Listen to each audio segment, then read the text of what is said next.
electric cable type heat systems. In there, I don't know how many of us run into the cable systems, but they're a very effective system. They're still an in-floor heat system. They typically will go into a concrete or gypsum type material, and their supply temperature typically is low enough.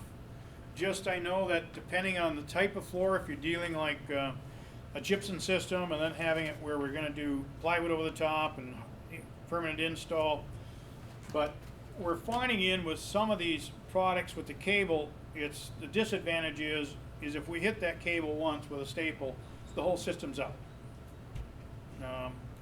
So it's really kind of but from an in-floor heat system, they are a good system.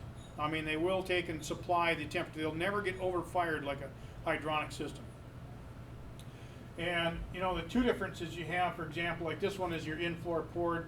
I've laid over a lot of these. It just goes back to the one thing also in checking when you're doing any in-floor heat system, and that would be is a in-floor heat sensor.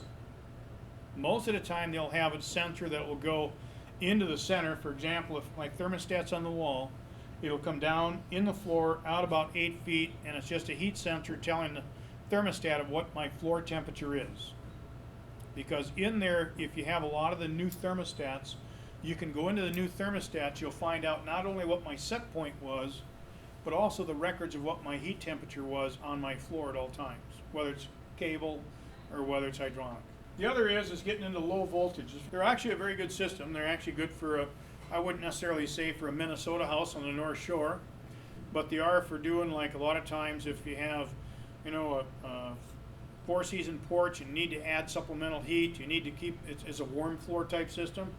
These systems cannot put out enough heat to actually do any damage to the wood floor, but they are that we're coming up across on systems like this, as well as these type of systems work off of magnetic strips.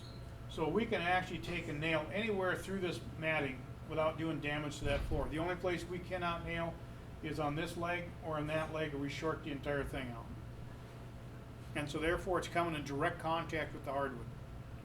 And it's not, like I said, because of the voltage is being so low and the heat supply so low, it doesn't commit any real threat to a hardwood. The one thing that we still go back to is we still have that dry heat going onto a floor, and we need that supplemental humidification for that.